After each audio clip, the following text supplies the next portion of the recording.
Food is a universal part of everyone's daily lives. Food brings us together, provides pleasure to us, and most importantly, it sustains us. But how many of us actually consider how what we eat affects ourselves and those around us?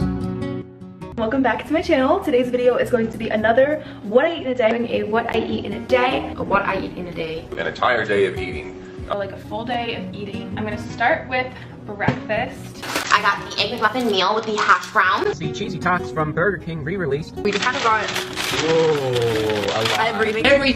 Everything on the Taco Bell menu. The things we choose to put on our plates can have massive impacts on the environment and the lives of others. Our consumption of animal products is the leading cause of climate change, deforestation, habitat destruction, oceanic dead zones, water pollution, resource depletion, and species extinction.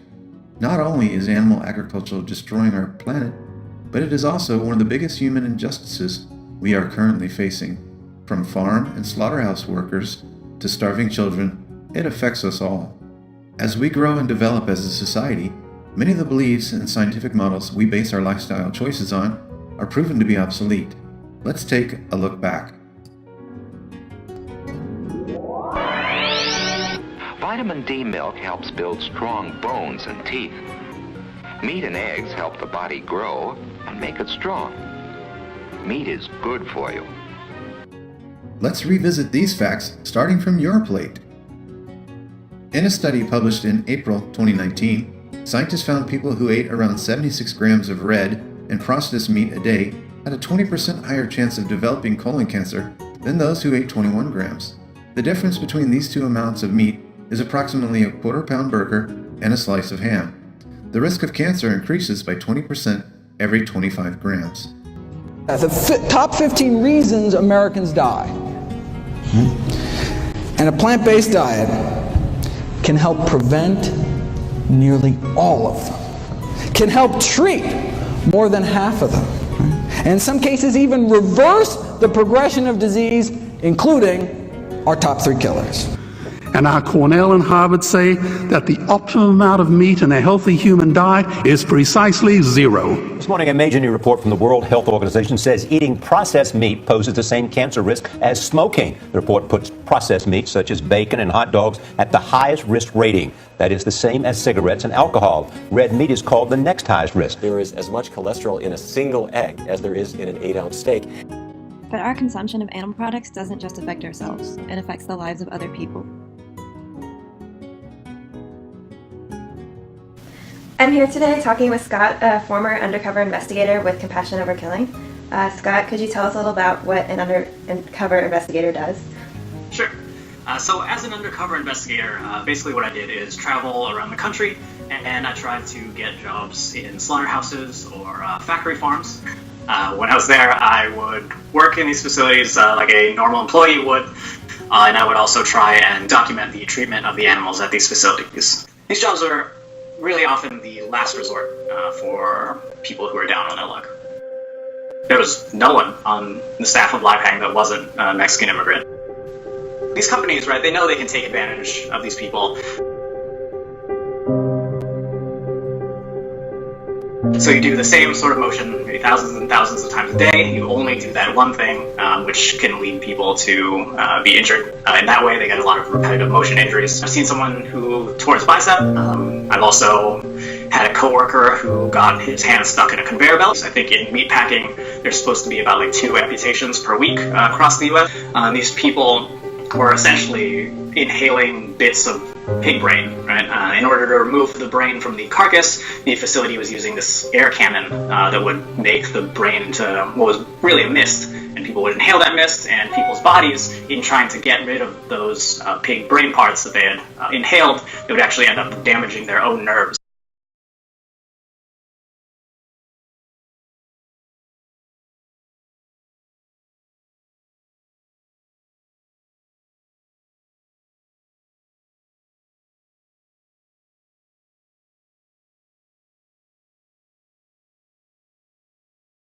Yesterday I was at Smithfield Pig Slaughterhouse, where I was able to talk to some of the residents in the surrounding areas. The smell is alright? Yeah, the smell is awful.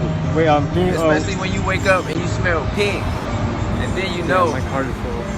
It's just, it says in the Bible, thou shalt not kill. Why are we killing animals? You know?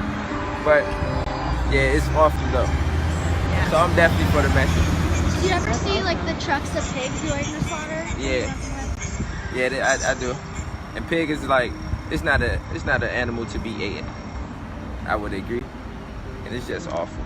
It's very awful. Yeah, so you wouldn't want to live around here?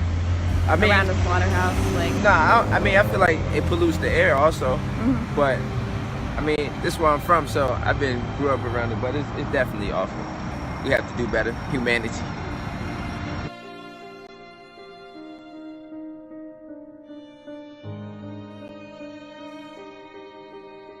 Places. So from pig farms, right, there's a lot of effects that that people have seen, that researchers have seen. So things like wheezing and asthma symptoms, blood pressure also increases in a lot of people because of, well, these are effects of inhaling a lot of the chemicals that come off of pig waste, right? These large lagoons that are always sitting outside large pig operations. And people, inhale the chemicals from the waste, and it affects their health very poorly.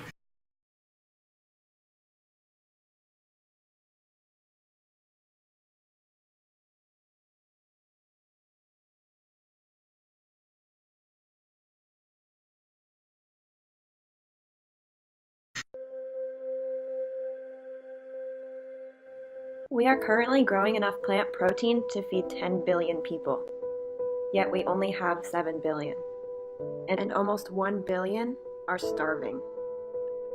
This is because worldwide, at least 50% of our plant protein is being fed to livestock. 82% of starving children live in countries where food is fed to animals and the animals are eaten by Western countries. If meat consumption isn't the biggest crime against humanity, I don't know what is. As I travel around the world, I see poor countries who sell their grain to the West while their own children starve in their arms, and the West feeds it to livestock so we can eat a steak? Am I the only one who sees this as a crime? Believe me, every morsel of meat we eat is slapping the tear-stained face of a hungry child.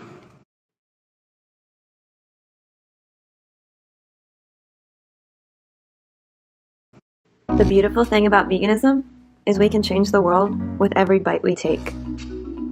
Animal agriculture runs off of supply and demand, which means every time we eat a plant-based meal, we are changing the system. We are voting for a better world for the animals, for the planet, and for the people.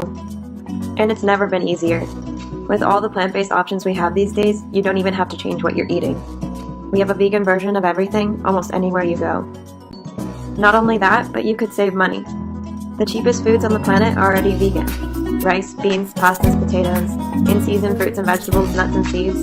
You'll improve your health, save money in the future, prevent diseases, and most importantly, you'll be saving the planet and the lives of animals and our people. Stand up for injustice every time you sit down to eat. And together, we can make a more compassionate world for everyone.